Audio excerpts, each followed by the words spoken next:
나는 전능하신 아버지 하나님 천지의 창조주를 믿습니다. 나는 그의 유일하신 아들 우리 주 예수 그리스도를 믿습니다. 그는 성령으로 잉태되어 동정녀 마리아에게서 나시고 본디오 빌라도에게 고난을 받아 십자가에 못 박혀 죽으시고 장사된 지 사흘 만에 죽은 자 가운데서 다시 살아나셨으며 하늘에 오르시어 전능하신 아버지 하나님 우편에 앉아 계시다가 거기로부터 살아있는 자와 죽은 자를 심판하러 오시리라. 나는 성령을 믿으며 거룩한 공교회와 성도의 교제와 죄를 용서받는 것과 몸의 부활과 영생을 믿습니다. 아멘. 모두 주님의 성수에 오신 여러분들을 진심으로 환영하고 축하합니다. 지금 앞뒤 양옆 친구들에게 이렇게 인사합시다. 사랑하고 축하합니다. 그리고 우리 다 같이 뒤에 있는 맨 뒤쪽에 계시는 고3분들을 향해서 고3분들 힘내세요 라고 한마디 다 같이 해줬으면 좋겠습니다. 네. 다 같이 해주세요. 고3분들 힘내세요 해서 파이팅 하셨으면 좋겠습니다. 순위가 얼마 남지 않았어요. 네, 박수로 환호해주세요. 정말 이제 수능이 바로 다음 주죠. 이제 다음 주인데 이 시간 정말 예배 자리 나와서 사실 이렇게 드린다는 게 쉽지가 않거든요. 그렇게 중요한 시험을 앞두고 이 시간 자신의 시간을 쪼개서 주님 앞에 나오기가 쉽지가 않은데 우리 모두가 마찬가지예요. 어떤 삶을 살아가면서 수능뿐만 아니라 자신에게 어떤 큰 일이 있을 때 정말 주님 앞에 이렇게 겸손하게 나오기가 힘든데 이 자리에 모두 나오신 여러분들 마찬가지로 삶을 살아가시면서 모두 주님께 항상 정말 겸손한 마음으로 낮추고 주님께 모든 걸 드리는 여러분 되시길 소망하겠습니다. 이 시간 찬양하실 때 우리에게 온 세상이 우리를 버려도 우리를 버리지 아니하시는 우리 주님을 다 같이 찬양합시다. 찬양하시겠습니다.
우리는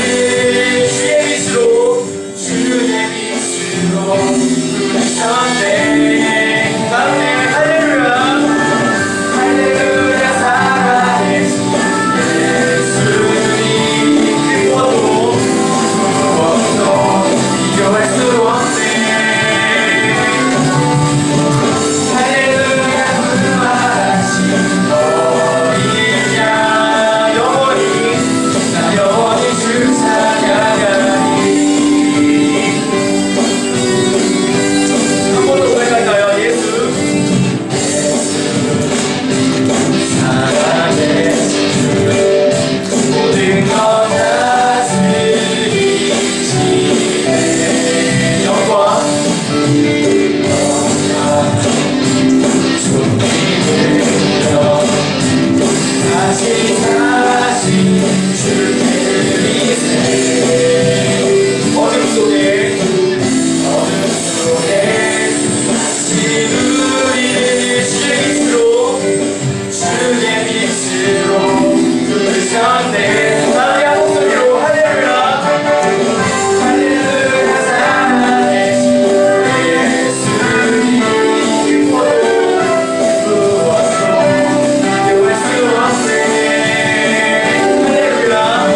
주여 나아가시면 되시길 소원하겠습니다.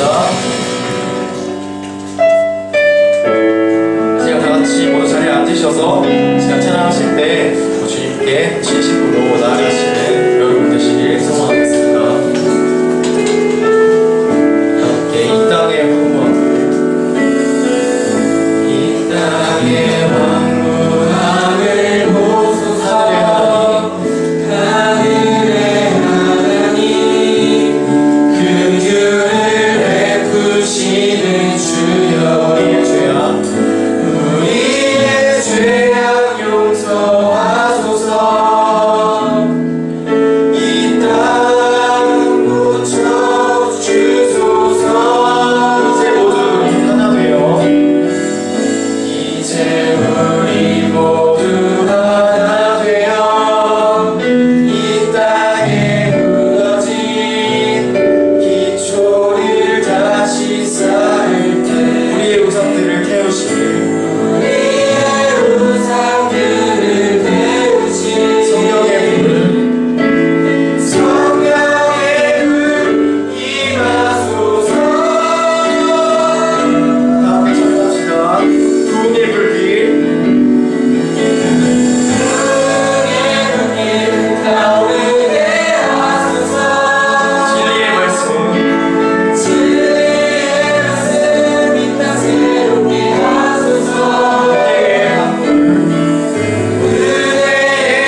예배당에 모여서 많은 사람들 함께 예배할 수 있게 해주셔서 감사합니다. 주님, 저희가 이 자리에서 예배할 때 저희가 근심 걱정이 있다면 주님 모든 것 내려놓고 주님께 예배할 수 있도록 인도하여 주세요. 말씀 전해주시는 이유석 전도사님께 은혜 내려주시고 고상 수능 얼마 남지 않았는데 함께 기도할 수 있는 마음 주시고 힘든 상황 가운데서도 주님 함께 하셔서 은혜 더하여 주시옵소서. 오늘 예배도 집중할 수 있도록 하여 주시고 이는 사랑의 하나님의 이름으로 기도드렸습니다.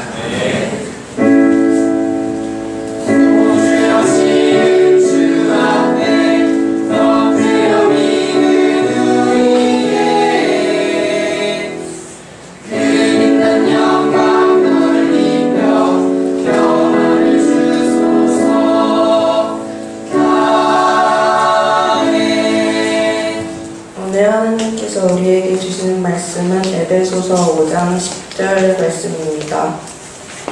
주를 기쁘시게 할 것이 무엇인가 시험하여 보라. 이는 살아계신 하나님의 말씀입니다.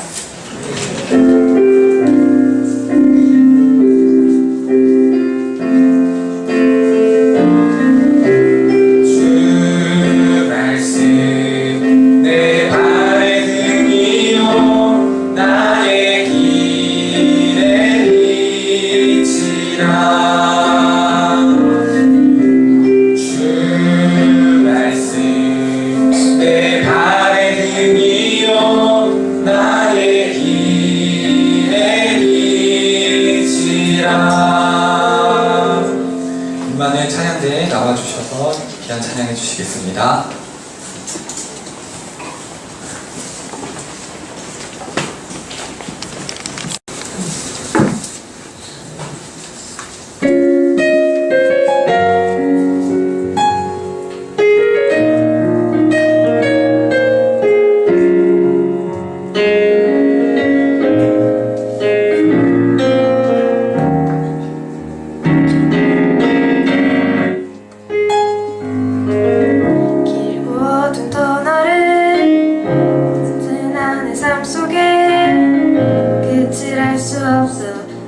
고망이 일어날 때 내가 아는 모든 것 희미해지고 어두워 살아 만져지는 것조차 느껴지지 않네. 내가 아는 모든 것 오랜 확신이 없어도 그대 가는 그 길 다른 길이란 확신 없어도 보지 않아 명확지 않고 만지지 않아도 그대 가는 그 길 두려워 포기하지 마요.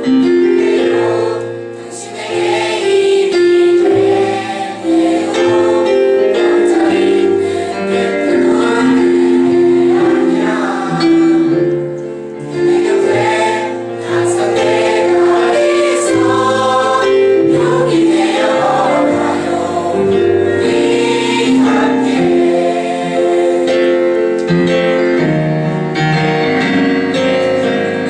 하는 것과 그렇게 산다는 게 달라 힘이 들어도 통과할 길이라면 가야 해요. 그 길이 길고 어두워도 함께 가는 날 봐요. 힘을 내요. 거친 우리의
우리가 모두 주님의 기쁨 되기를 원합니다. 여러분 그런 마음 있으신가요?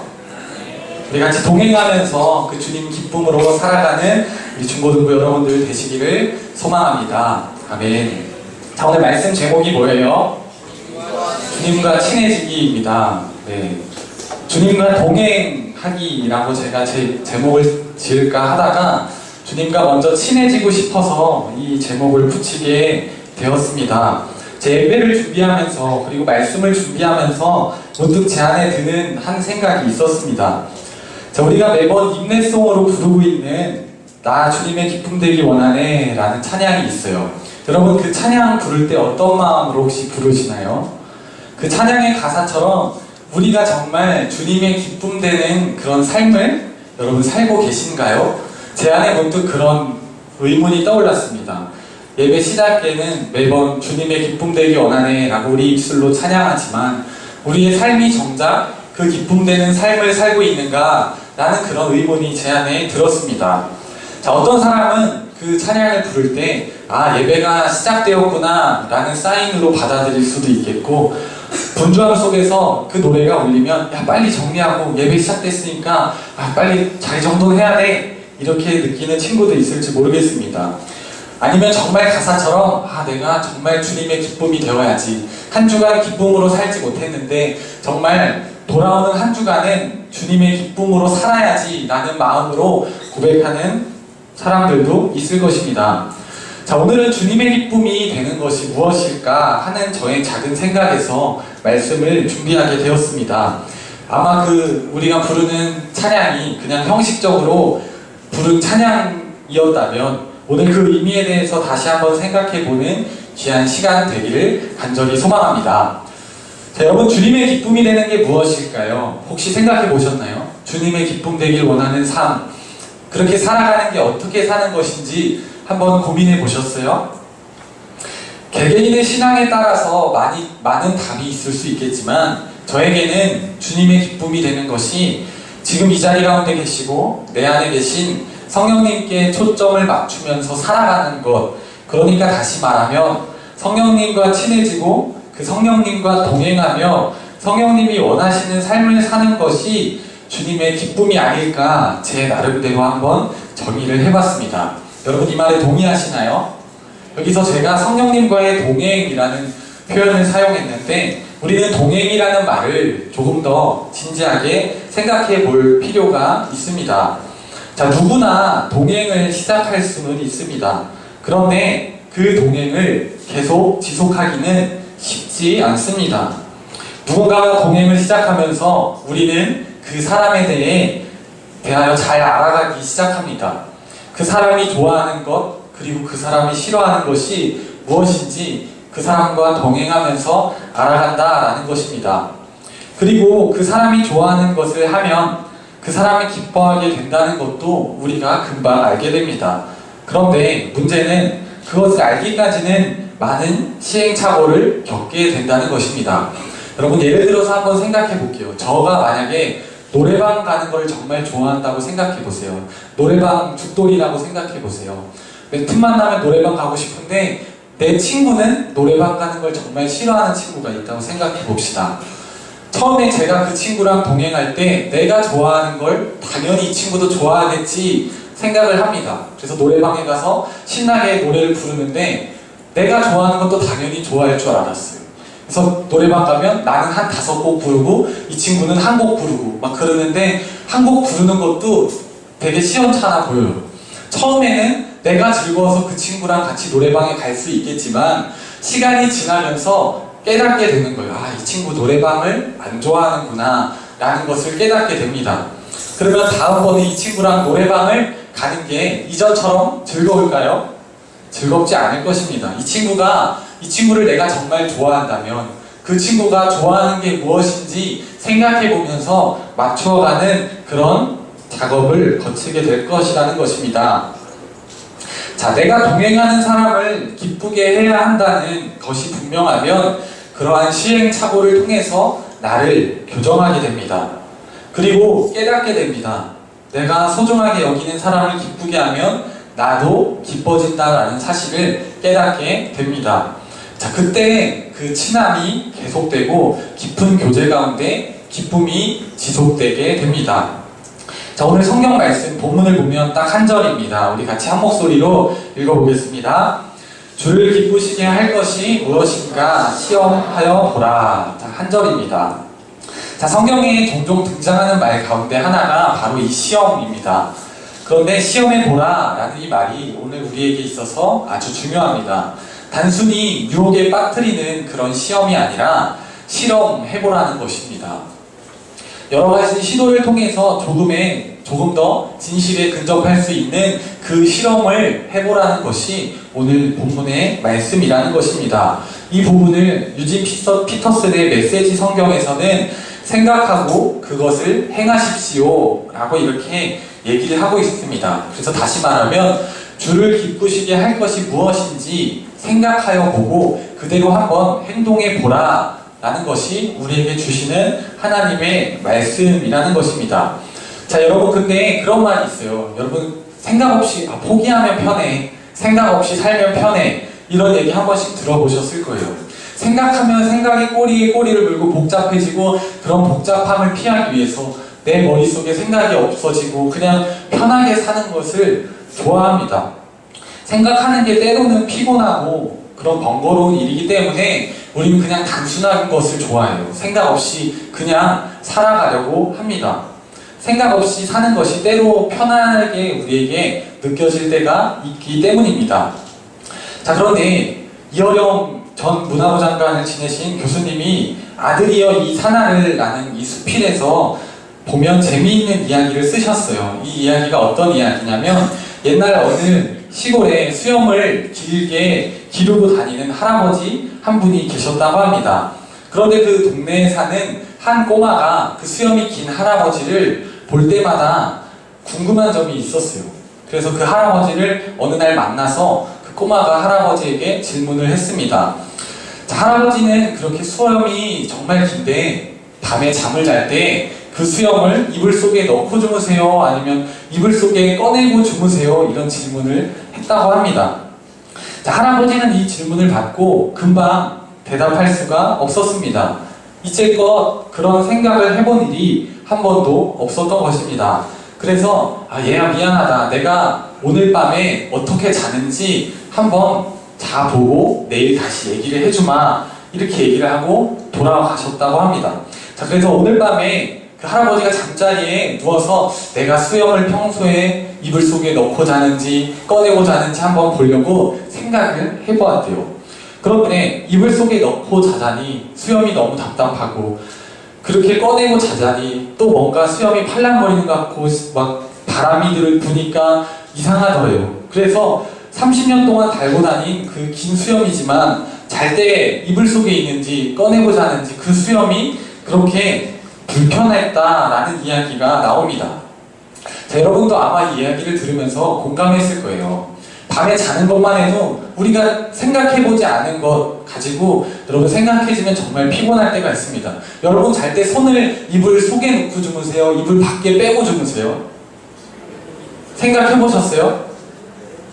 이불 속에 손을 넣고 이렇게 주무세요? 아니면 이불 밖에 손을 이렇게 빼서 이불을 덮고 주무세요? 한 가지 더 있습니다. 어떤 사람은 잘 때 그냥 이불을 덮고 발을 쭉 펴고 자는데 여러분 그렇게 자세요? 아니면 이불을 발에다가 이렇게 감고 자세요? 발끝에다가 이불을 이렇게 감고 자세요? 여러분 생각해 보셨어요? 생각해 보셨어요? 어떤 사람은 그냥 이불만 덮고 이불 끝에 발꼬락이 조금 나오는 상태로 자는 사람도 있는데 어떤 사람은 그러면 잠을 못 잔대요. 그래서 발 안에 이불에다가 발에다가 이불을 싹 감싸고 그렇게 누워야지 잠을 잘 잔대요. 여러분 생각해 보셨어요? 오늘 밤에 한번 생각해 보세요. 이렇게 생각하는 게 여러분 숙면을 방해하는 그런 생각이 될 수도 있을 것입니다. 아마 이거 외에도 여러분 떠오르는 다른 예화들이 있을 거예요. 그동안 생각해보지 않았던 것 때문에 당황스러울 수도 있다는 것입니다. 여러분 이제 한번 생각해 보겠습니다. 우리의 모습만 보아도 그렇습니다. 제 경험을 비추어서 한번 이것이 무엇이 있나 생각해 보았습니다. 저는 어릴 때 어머니가 생선에 눈을 좋아하신다고 생각했어요. 우리 엄마만. 그래서 항상 밥을 먹을 때 어머니가 생선을 막 발려주시잖아요. 어릴 때 발려주시고 살은 안 드시고 계속 눈을 드시고 머리고기를 드시는 거예요. 생선의 머리를 발라서 드시는 거예요. 그래서 엄마는 왜 안 먹어요? 이렇게 물어보면 엄마가 그렇게 얘기를 하죠. 엄마는 생선 눈을 좋아해.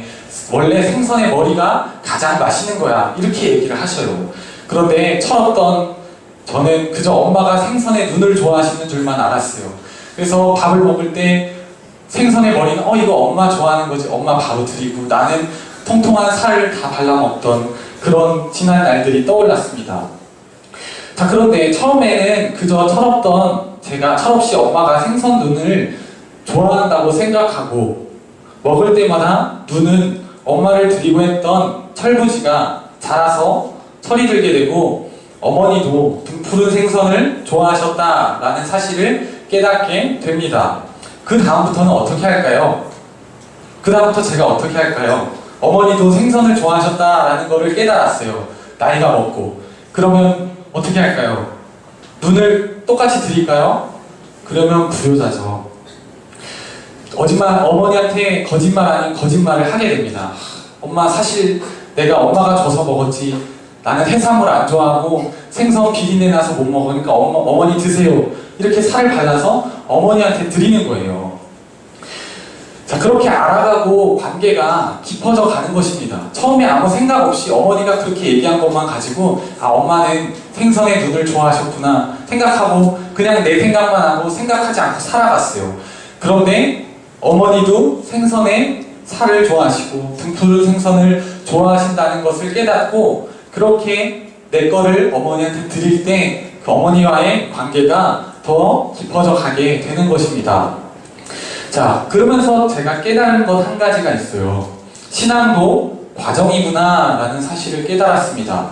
한순간에 하나님이 어떤 분이신지 깨달아지고 성령님이 기뻐하시는 일이 무엇인지 단 한 번의 예배와 단 한 번의 설교로 깨달아지면 얼마나 좋을까요? 그런데 정작 우리의 신앙의 현실은 그렇지 않다라는 거예요. 우리가 단 한 번의 예배로 단 한 번의 수련회로 하나님이 기뻐하시는 일이 무엇인지 우리가 다 알 수 없다는 것입니다.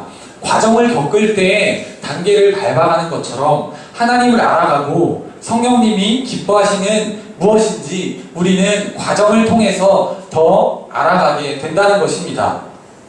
자, 여러분, 신앙이란 우리가 원하는 것을 하나님께서 맞춰주시는 것이 아니라 하나님이 원하시는 것이 무엇인지를 우리가 깨닫고 맞춰 나가는 것이 바로 신앙이라는 것입니다.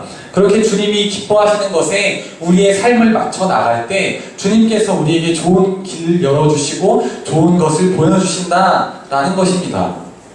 자, 오늘 에베소서를 기록했던 사도 바울이 에베소에 있는 교인들에게 이 편지를 쓸 때 그 에베소 교인들은 명확한 기준이 없었습니다. 그들에게는 오늘날과 같은 성경이 없었고 하나님이 기뻐하시는 일이 무엇인지 그들은 삶의 과정을 통해서 경험해야 했습니다.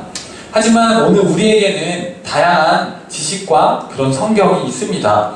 하지만 반드시 알아야 할 것은 하나님이 기뻐하시는 일을 성경을 통해서만 배워서 다 알 수 있다고 하면 인격적인 하나님과의 관계가 맺어지지 못할 수도 있다는 것입니다. 우리는 우리의 삶에서 주님을 기쁘시게 하는 일이 무엇인지 그런 경험과 과정을 통해서 배워야 한다는 것입니다. 자, 그러면 이 말을 듣고 여러분 작은 의문을 하나 품을 수도 있어요. 저도 그런 의문을 품어봤습니다. 왜 우리가 하나님에게만 맞춰야 되는가? 라는 작은 의문을 품을 수도 있겠습니다. 자, 왜 하나님께서 우리에게 맞춰주시지 않고 우리가 하나님에게 맞춰 살아가야 되는가? 이런 의문 여러분들 가운데도 있을 줄 압니다. 그런데 성령을 소멸치 않는 삶이라는 책을 썼던 켄달은 그의 책에서 우리가 성령님께 맞춰야 하는 몇 가지 이유에 대해서 설명을 하고 있습니다. 왜 하나님이 우리에게 맞춰주시면 얼마나 좋을까요? 우리가 지금 이 모습이면 하나님이 거기에 맞춰주셔서 그 모습대로 신앙생활을 하면 얼마나 좋을까요? 우리가 이렇게 생각을 합니다. 하지만 왜 우리가 하나님께 맞춰야 하는지, 성령님께 우리의 삶을 맞춰야 하는지에 대해서 기술한 책이에요. 먼저는 우리가 성령님과 친해지려고 할 때 우리가 주님께 맞추려고 할 때 우리가 주님의 성품을 닮아가게 된다는 것입니다. 자, 성령이 행하시는 일만큼 주님을 명확하게 설명하는 일이 없습니다. 그래서 예수님께서 이 땅에 오셔서 사역을 하실 때 성령을 통해서 일을 하셨어요. 그래서 우리가 주님의 성품을 닮아가는, 그리고 성령님과 친해지는 방법은 유일합니다. 하나님의 방법으로 돌아오는 거예요. 내가 내 뜻대로 살면서 주님과 친해지는 것이 아니라 우리가 주님께 나아갈 때 우리가 주님의 성품을 담게 된다는 것입니다. 우리가 하나님을 사랑한다면 하나님께 돌아가서 그분의 방법을 구하는 것이 첫 번째라는 것입니다. 시편 27편 4절의 말씀입니다. 자, 내가 여호와께 바라는 한 가지 일, 그것을 구하리니 곧 내가 내 평생에 여호와의 집에 살면서 여호와의 아름다움을 바라보며 그의 성전에서 사모하는 그것이라 라고 얘기를 합니다. 바라는 한 가지 일이 있다면 하나님의 전에서 주님이 기뻐하시고 주님을 바라보면서 사모하는 것이 가장 첫 번째라는 것입니다. 살면서 내 뜻과 하나님의 뜻이 어긋날 때가 너무나 많아요. 하나님이 이렇게 나를 인도해 주시면 정말 좋을 것 같은데 내 삶의 현장에서는 내가 생각하는 것대로 그 길이 순탄하게 인도하여지지 않을 때가 있습니다. 그때 우리가 하나님을 원망하면서 하나님 왜 제게 이런 일을 주십니까? 이런 시련을 주십니까? 라고 화를 낼 때가 있다라는 것이에요. 근데 여러분 기억해야 할 사실은 그때 우리가 주님을 원망하고 나아가는 것이 아니라 하나님의 얼굴을 구하고 먼저는 주님의 뜻이 무엇인지 생각해 보는 것이라는 것입니다. 그래서 가장 많이 했던 그런 운동 중에 예수님이라면 어떻게 하실까라는 운동이 있었어요. 예수님이 만약 나와 같은 상황에 처해 계셨으면 어떻게 하셨을까 생각해 보는 것입니다. 만약에 우리에게 불의한 일이 닥쳤을 때 예수님이 동일한 상황, 만약에 예수님이 나와 같은 어떻게 하셨을까 생각해 보는 겁니다. 그런 주님을 생각하고 우리의 시선을 주님께 맞출 때 우리는 주님의 성품을 닮아갈 수 있다라는 것입니다. 자, 다음으로 이어지는 것은 우리가 하나님을 구하고 성령님과 친해지려고 할 때 죄에 대해서 분명한 인식이 생긴다라는 것입니다. 자, 로마서 5장 20절 말씀에 보면 이렇게 얘기를 합니다. 자, 뒤에 보면 하반절에 죄가 더한 곳에 은혜가 많다라고 이렇게 얘기를 합니다. 자, 참으로 신기하게도 주님께서는 죄가 없고 흠없고 깨끗하신 분이신데 그 순결하신 영으로 임하시는 성령님께서는 죄를 인식하는 곳에 오신다라는 것입니다. 주님이 깨끗하신데 깨끗하신 곳에만 계실 것 같은데 죄가 더한 곳에 은혜가 더 있고 주님이 찾아오신다라는 것입니다. 이것은 바꾸어 말하면 우리의 죄를 인식하지 않으면 죄의 문제가 해결되지 않고 우리가 깨끗해지지 않는다라는 것을 얘기하고 있는 것입니다. 자, 예수님께서 제자들을 부르실 때 그의 수제자였던 베드로, 그의 베드로에게 찾아가셔서 고기 잡는 데서 베드로에게 기적을 보여주시고 베드로를 부르셨어요. 그때 베드로가 주님께 첫 번째로 한 말이 무엇이냐면 무릎을 꿇고 주님께 이렇게 얘기했습니다. 주여, 나는 죄인이로소이다. 나를 떠나소서. 이렇게 얘기를 합니다. 베드로를 부르러 오신 주님 앞에 베드로는 이렇게 얘기합니다. 주님, 제가 너무 더럽게 살았습니다. 저는 죄인이니까 저한테 오지 마시고 저를 떠나세요. 이렇게 베드로가 얘기를 했어요. 그런데 주님은 어떻습니까? 베드로를 떠난 것이 아니라 베드로를 부르시고 베드로와 동행하셨다라는 것입니다. 자, 하나님의 임재가 있을 때 우리가 반드시 거쳐야 하는 과정이 있습니다. 그것이 무엇이냐면 분명한 죄에 대한 인식이라는 것입니다. 죄에 대한 인식은 성령님과의 교제에서 장애물이 아니라 통로가 됩니다. 우리의 죄를 하나님 앞에 구하는 것, 구하고 나아가는 것이 장애물, 걸림돌이 되는 것이 아니라 그 과정을 통해서 하나님과 더 가까이 나아갈 수 있다라는 것입니다. 자, 그런데 우리 안에 있는 죄 인식에 대해서 좀 더 날카롭게 생각해 볼 필요가 있어요. 우리가 성령님과의 관계에서 죄의 인식은 우리가 보편적으로 생각하는 범주에서의 죄된 행위와는 조금 달라요. 우리가 기독교인으로 크리스천으로 살면서 죄라는 것에 분명한 기준이 있어요. 형제를 상하게 하고 하나님께서 기뻐하시지 않는 뭐 그런 흉악한 죄를 짓고 범죄하고 그런 것들은 분명한 죄예요. 그런데 성령님과의 관계에서 분명한 죄가 무엇인지, 죄의 인식이 무엇인지 생각해 봐야 합니다. 자, 그것이 무엇이냐면 더 날카롭게 한번 그 죄의 인식이 무엇인지 살펴본다면 성령님 앞에서 죄란 그 성령님을 근심하게 하는 행동일 것입니다. 우리가 성령님과 친해진다는 것은 그분을 근심시키지 않는다는 것이고, 죄란 그분을 근심하게 하는 모든 것을 포함한다라는 것을 우리가 깨닫는 것입니다. 그래서 만약에 내가 이 행동을 했을 때 성령님께서, 하나님께서 기뻐하시지 않겠지라고 생각하는 것, 그런 마음을 깨닫는 것이 첫 시작점이라는 것입니다. 자, 성령님을 근심하게 하는 죄는 사실 너무나 명확하게 우리가 감지할 수 있어요. 성령님이 내 안에 계셔서 내 마음이 불편해진다면, 또 우리 속에 평안함이 사라진다면 그것이 하나님께서 기뻐하시지 않는 행동이라는 것입니다. 자, 저는 이것을 점검이라고 표현하고 싶어요. 이러한 민감함이야말로 우리가 하나님과의 친분을 유지하는데 아주 중요한 요소가 됩니다.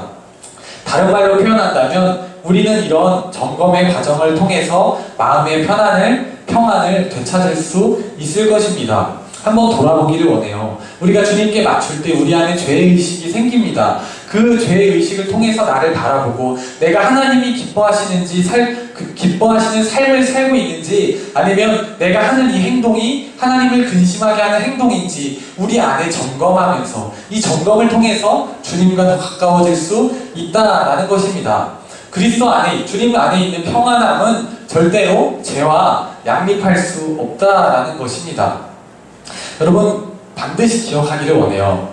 마지막 한 가지가 있습니다. 우리가 주님과 친해지려고 할 때 우리의 마음속에서는 하나님에 대한 갈망이, 간절함이, 또 그런 구하고자 하는 마음들이 생긴다라는 것을 알게 됩니다. 우리가 계속해서 하나님께 맞추고 집중한다는 것은 결코 쉬운 일이 아니에요. 우리가 말씀을 다 지켜서 행하려고 하고 교회에 나와서 성경에 쓰여져 있는 모든 것을 매번 로봇처럼 잘 지키는 것이 정말 힘들어요. 그럼에도 불구하고 우리가 교회를 사랑하고 교회 나오는 것이 껄끄럽지 않고 교회 나와서 하나님께 기도하는 것이 마음속에 평안이 생기고 하는 것은 우리가 주님을 사랑하고 주님과 친해지는 과정 중에 있는 것이라는 것을 반드시 알아야 한다는 것입니다. 자, 그런 의미에서 우리가 첫 번째로 불렀던 찬양, 인내송 나 주님의 기쁨 되기 원하네 라는 찬양이 정말 귀한 찬양입니다. 자, 이것은 내 삶의 패턴을 바꾸겠다는 것을 의미합니다. 이러한 주님을 향한 그런 기대와 갈망은 우리의 삶에서 성령님의 임재를 환영한다는 의미이고, 우리의 삶에서 주님을 근심시키지 않겠다는 그런 마음의 결단이 담겨져 있는 찬양이기 때문입니다. 이 찬양을 통해서 우리는 주님의 기쁨이 되기를 원합니다. 우리 삶에서 내가 하나님을 근심시키지 않고 실망시키지 않고 주님의 기쁨으로 살아가기를 원합니다. 그리하면 내 안에 있는 이런 것들, 하나님을 슬프게 하고 실망시키는 행동들, 내가 이제는 그것을 바꿔서 주님께 기쁨으로 나아가겠습니다 라는 그런 결단이 담긴 찬양이기 때문에 그렇습니다. 자, 여러분, 찬양할 때 우리가 인내송으로 매번 똑같이 드리지만 그냥 생각 없이 부르는 노래가 아니라 우리의 결단을 담은 그런 찬양이 되기를 간절히 소망합니다. 자, 말씀을 마무리하겠습니다. 우리가 성령님과 친해지려면, 우리가 하나님과 친해지려면 그분을 따르려는 마음 하나면 충분합니다. 지금은 그분의 마음을 잘 모를 수도 있어요. 단번에 다 깨달아지지 않는다라고 여러분께 말씀드렸습니다. 하지만 우리가 그분과 동행하면서 알게 될 것입니다. 과정이기 때문에 그래요. 주님과 동행하면서 친해지면서 내 자리에서 작은 노력들을 통해, 그런 과정들을 통해 주님을 더 알아가게 되고 주님을 더 느끼게 될 것이라는 거예요. 중요한 것은 여러분이 주님을 향한 그 마음, 기쁨이 되길 원합니다 라는 그 마음이 분명하다면 성령님은 우리를 기다려 주시고 가르쳐 주실 것입니다. 자, 우리가 성령님이 기뻐하시는 것을 시험하는 그런 삶을 살아갈 때, 한 번씩 한 번씩 우리 삶의 자리에서 작은 실험을 해 나갈 때, 우리가 이해하지 못하는 가운데서 행한 그런 작은 순종들이 합력하여 선을 이루었음을 나중에는 고백하게 될 것입니다. 오늘도 말씀 앞에 서신 여러분, 주님을 기쁘게 해드리는 삶, 그리고 성령님과 동행하는 은혜가 오늘 이 자리에 함께하는 우리 모두의 삶 가운데 있기를 주님의 이름으로 축복합니다. 아멘. 같이 기도하시겠습니다. 사랑의 하나님 감사합니다. 나 주님의 기쁨 되기를 원합니다. 라는 우리의 찬양은 수없이 많이 드렸지만 우리 삶의 자리에서 하나님의 기쁨이 되지 못했고 하나님을 근심하게 하는 삶을 살았던 지난 날들을 돌아봅니다. 하나님, 이 시간 우리의 마음을 점검하고 다시금 주님의 기쁨이 되는 삶을 살아가기를 결단하는 우리가 주님께 함께 나아갑니다. 우리 안에 성령님 찾아와 주셔서 죄의 자리로부터 벗어나게 하시고 하나님 기뻐하시는 일이 무엇인지 주님께서 예수님이라면 어떻게 하셨을까라고 늘 생각하면서 우리 삶의 자리에서 주님을 향한 과정을, 그런 관계를, 동행을 잘 해나갈 수 있는 우리 원주제교회 중고등부 모두가 될 수 있도록 성령님 인도하여 주시옵소서. 감사드리며 예수님의 이름으로 기도드렸습니다. 아멘. 나의만 받으소서 찬양하시면서 준비하신 예물 드리시겠습니다.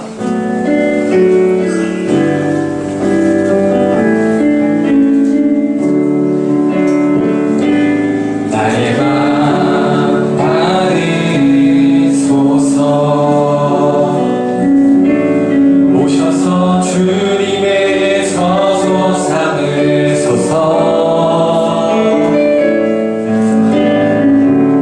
나의 전부이신 주여 내 맘을 받아주소서. 나의 마음 받으소서. 나의 마음 받으소서.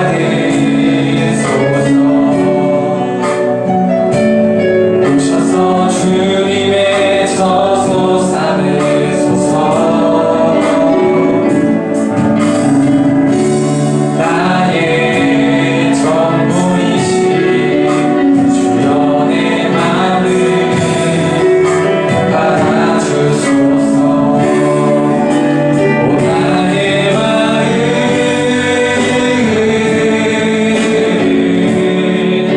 주님께 열었으니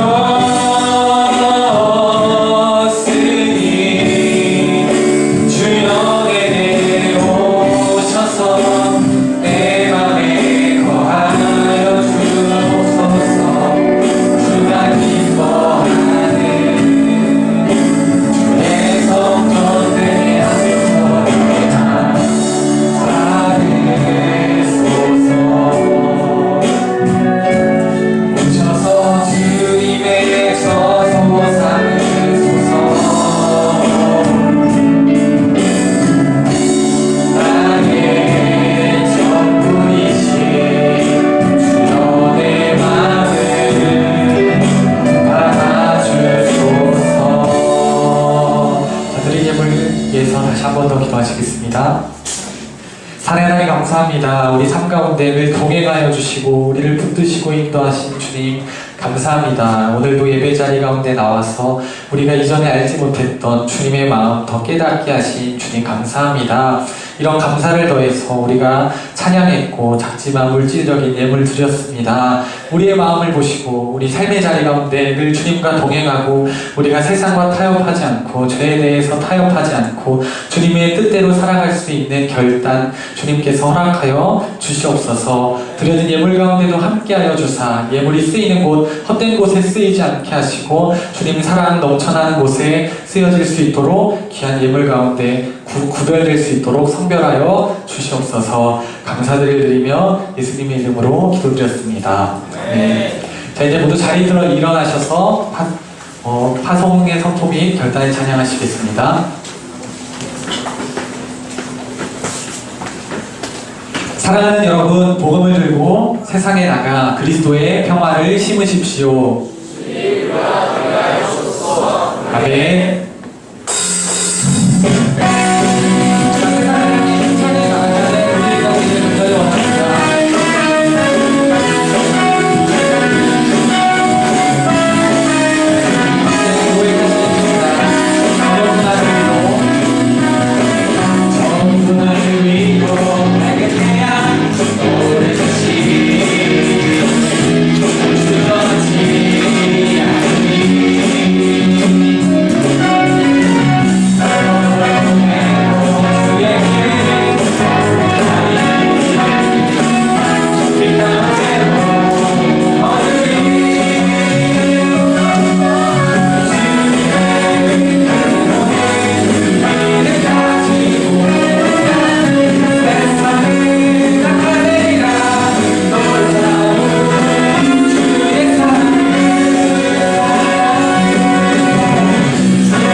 드리시겠습니다. 하늘에 계신 우리 아버지의 이름을 거룩하게 하시며 아버지의 나라가 오게 하시며 아버지의 뜻이 하늘에서와 같이 땅에서도 이루어지게 하소서. 오늘 우리에게 일용할 양식을 주시고 우리가 우리에게 잘못한 사람을 용서하여 준 것 같이 우리 죄를 용서하여 주시고 우리를 시험에 빠지지 않게 하시고 악에서 구하소서. 나라와 권능과 영광이 영원히 아버지의 것입니다. 아멘.